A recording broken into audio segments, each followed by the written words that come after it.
Yes, you guys got it right. The top 5 fish I regret getting. You know, we run Ohio Fish Rescue. We've been doing it for a long time.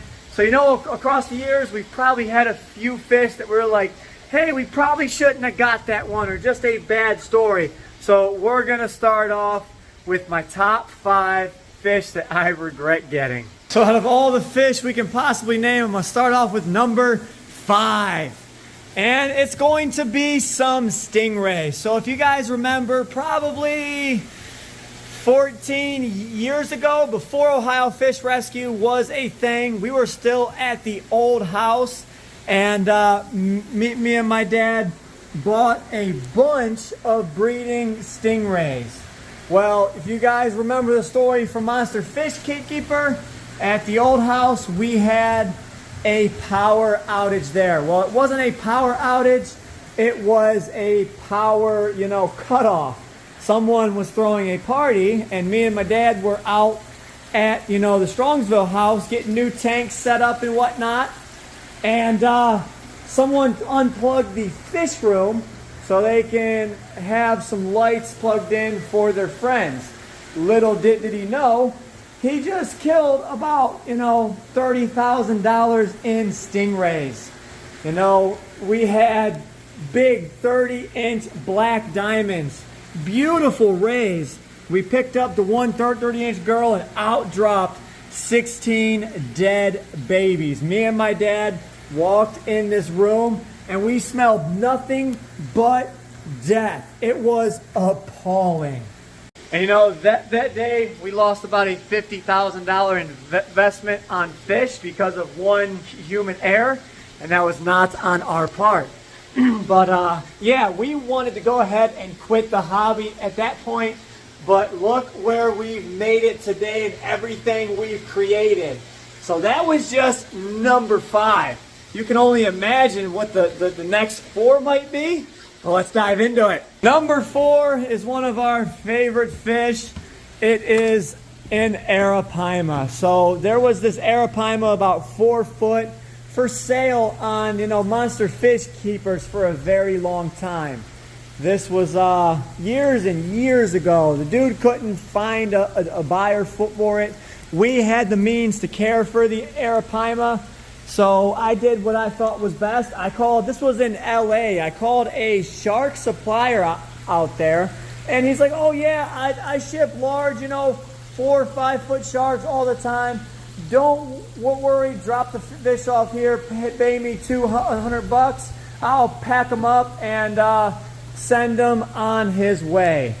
Well, little did we know, this Nimrod shoved a 4-foot fish in a 3-foot box with hardly any water. And then said fish was stuck on an airplane, got caught through a snowstorm, and he didn't arrive to us until 2 days later. I am on the phone with airport security, thinking, I know the fish can survive as long as it stays warm. But if it's in the belly of a plane, it's going to get cold. There was a delay on the plane, so I called airport staff. I made them take this box off of the plane, doing everything I possibly could to ensure this fish's survival. And we got the manager on there. We talked to the general that was in charge of the whole airport. He went, brought this box, sent me a picture, put it in his private office where it was heated, We did our best. The next day, they put it on the plane. It arrived to us, and it was dead. So, I do regret buying that fish, but we had the best intentions at heart. It was a learning experience for us. So that is number 4. Number 3 is actually in this pond here. I regret buying these Peroon sharks. Now don't get me wrong, they are freaking awesome. But by no means should these fish be allowed in the hobby. You should need special permits to own these fish. As you guys can see, there's a huge storm outside, so I don't got much light in here. It's not nighttime. It's just very, very cloudy outside, so you guys are getting a nighttime view of the pond. So yeah, like I said, there should be permits to own these baroon sharks, but these things just gobble up every and anything they can fit in their mouth. I've personally lost a few fish that I like that I personally didn't think that they would be able to eat, but you know, they did eat it. So I kind of regret buying these things that time and knowing how big these fish will actually get. Well, I bought two, and then the other ones were a donation. You know, a rescue, I should say.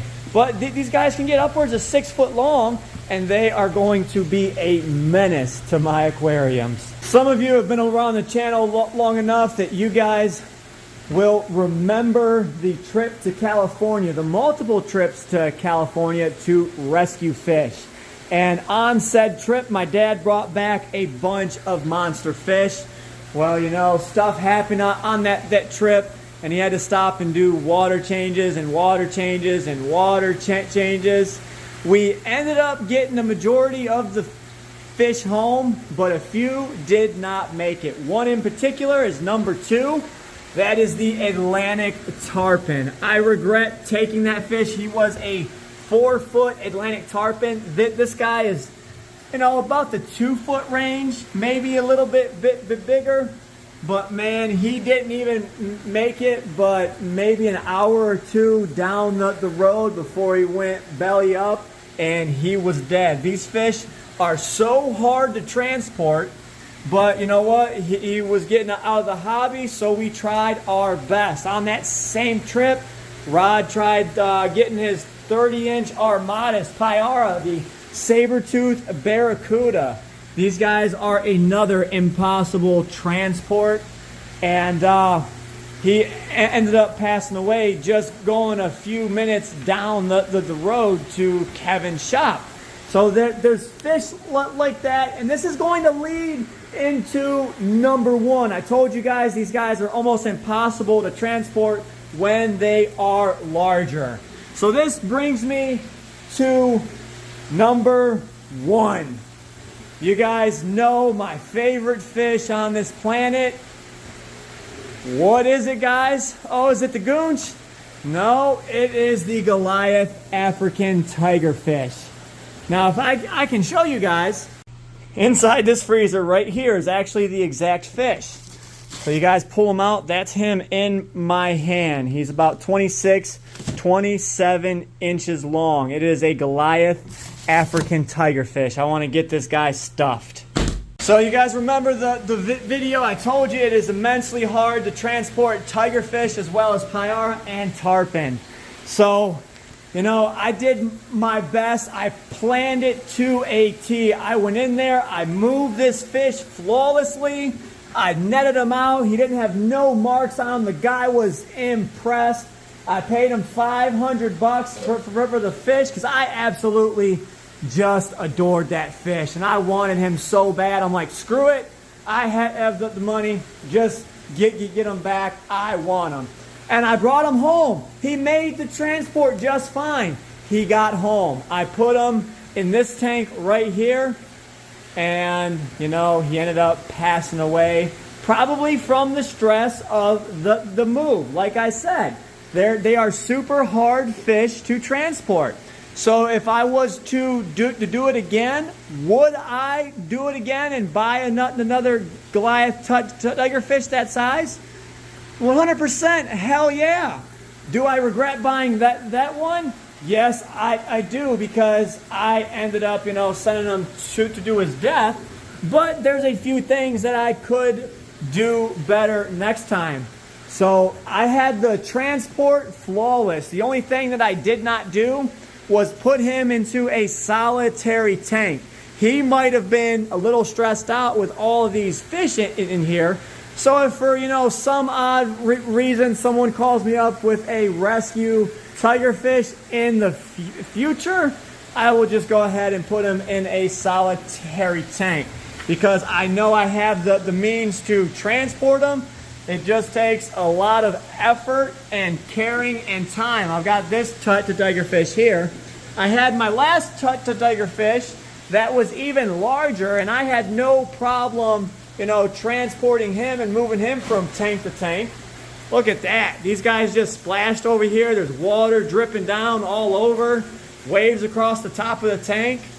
Calm down there, guys. So yes, the number one fish I regret getting was that hot tigerfish. Ultimately because he died. But that was my top 5 list. 5 was the whole Stingray scenario where my brother cut out the power to the fish room. Number 4 was the 4-foot Arapaima that I had that, you know, I don't even know what I want to refer to him as, but not very bright person shipped this Arapaima for me. Number 3, the Peroon sharks. Number 2, the Atlantic tarpon that we got from California.